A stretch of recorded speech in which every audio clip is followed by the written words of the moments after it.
Ensuite, moi, comme je travaille beaucoup avec les parts, ben, je ferai un travail sur l'identification de ces parts qui sont angoissées, qui s'activent, et comment la part adulte peut les aider, la part du présent qui voit que ce sont des parts qui sont activées, comment ben, elles peuvent aider ces parts. Donc il y aurait, moi je ferai un gros travail là sur tout ce qui est dissociation structurelle, hein, que je fais par défaut, donc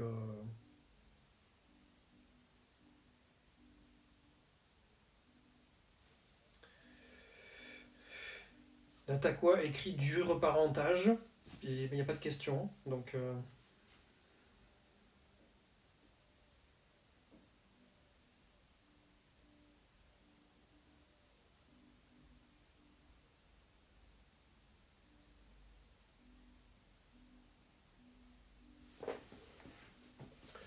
pour les nouveaux arrivants, ce soir, hein, supervision, on affine tout ce qu'on a, tous les problèmes éventuels que vous avez pu avoir par rapport à l'utilisation, l'application du protocole, euh, par rapport au protocole de présence. Donc écrivez vos questions et je réponds, tout simplement.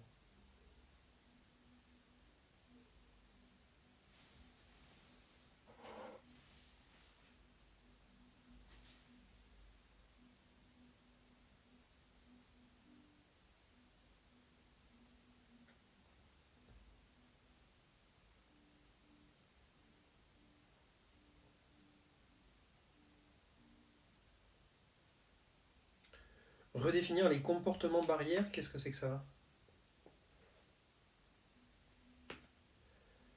Webinaire dissociation structurelle prochaine fois ou livre? Livre la prochaine fois. Mais le livre traite de la dissociation structurelle, donc on va en parler un peu.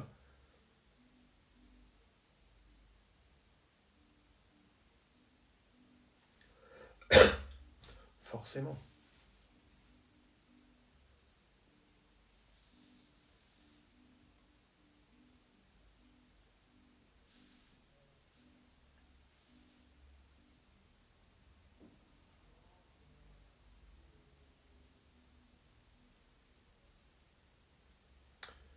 Ok, Sibelle.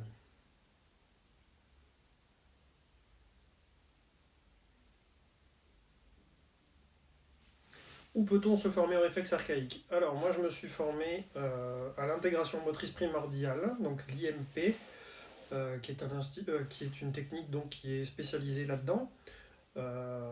Et donc, ça se passe à Caen, c'est Paul Landon qui a fait ça. Donc, vous allez chercher intégration motrice primordiale sur Google et vous allez vite trouver tout ce que fait Paul là-dessus.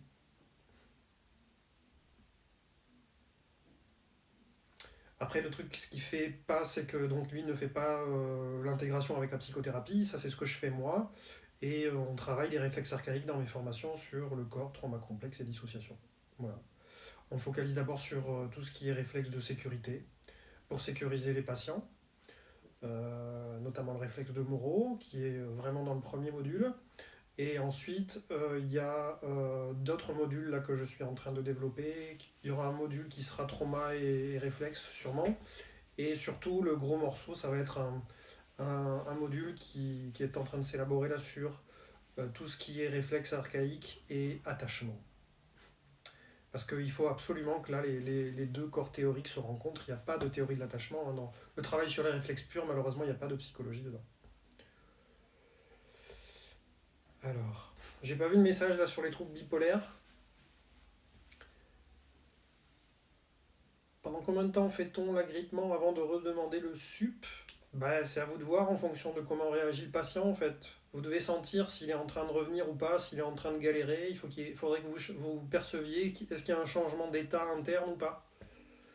Il faut écouter votre feeling aussi là, hein. Il faut que vous sentiez votre patient présent, hein. Rappelez-vous ce que j'avais dit dans le protocole, il faut vous faire confiance. Vous sentez que la personne est présente avec vous ou pas.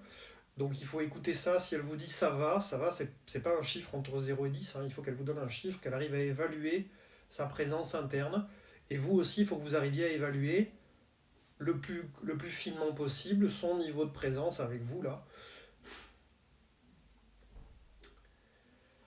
Alors, Frédéric Philippot, pourquoi je ne propose pas ma formation à distance pendant le confinement? Donc, tu parles de ma formation longue parce que c'est une formation qui dure 10 jours, deux modules de 4 jours, et où il y a énormément de practice, parce que moi je privilégie la pratique pour que les gens puissent de suite pratiquer dès qu'ils reprennent le lundi en cabinet. Et donc c'est très compliqué de faire des practices là par Skype. C'est très compliqué. Donc oui, je pourrais faire les slides, mais les slides, ils prennent une toute petite place dans mes formations. J'essaie de... Les étudiants ont les slides après pour chez eux, donc ils peuvent retravailler les concepts, etc. Mais c'est surtout après, je les articule moi par rapport aux pratiques. Donc je mets vraiment l'accent sur les pratiques pour que tout le monde soit à l'aise le plus possible avec les techniques. Et aussi, je peux comme ça évaluer que les gens les font.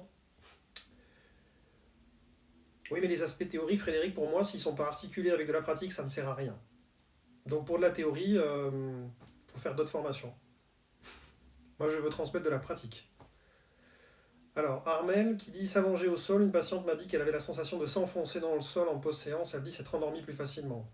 Ouais, c'est ça. Exactement. Ça m'étonne pas. Donc c'est super efficace. Ouais.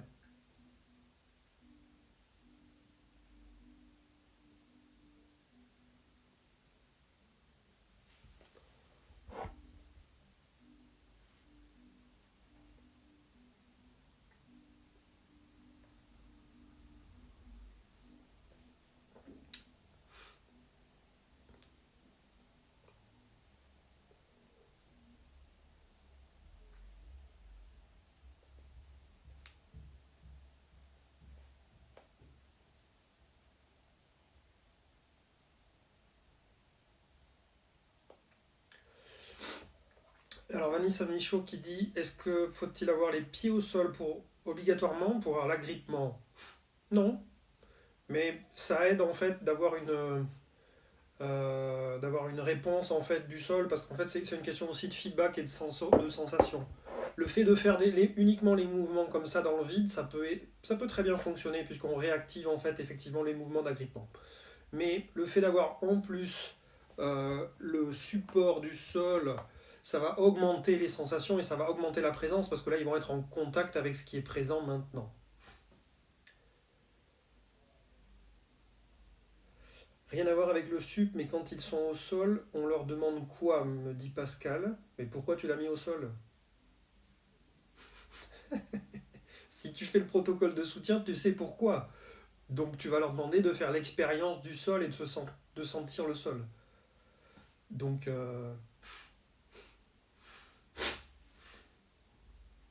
ça dépend ce que tu fais travailler. Tu sais pourquoi tu leur as demandé d'aller au sol normalement. Ça peut être la détente, ça peut être le soutien, ça peut être plein de choses.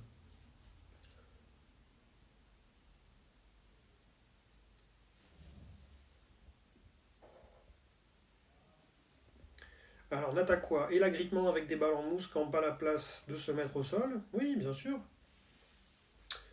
Bien sûr. Encore une fois, c'est une question de feedback. D'accord? C'est une question d'information que je vais avoir. C'est l'information que je vais avoir dans ma main. Le fait de tenir mon enceinte, là, vous voyez, dans ma main, je sens la texture de la grille, je sens qu'ici, c'est pas la même texture, je sens que c'est plus ou moins froid à certains endroits, et tout ça, ce sont des expériences du présent. Donc ça aide à revenir. Donc vous faites ça avec des balles en mousse, vous faites ça avec tout ce qui traîne. Ça peut être avec le tissu des genoux, là, comme ça peut être juste attraper le tissu, vous voyez, malaxer le pantalon, etc. Soyez créatif après. Il n'y a pas besoin de beaucoup de matos, là. Hein. Le matos, il est là, c'est le corps. Hein. Donc c'est l'intérêt des approches corporelles, des approches sensorimotrices, c'est que tout est là. Donc vous n'avez pas besoin de rajouter des équipements qui peuvent coûter très cher et qui ne vont pas être plus efficaces que de bonnes connexions corporelles. Donc Pascal Potard, ok juste de ressentir, donc j'imagine que c'est par rapport au sol, oui, c'est une bonne... Oui, ressentez le sol.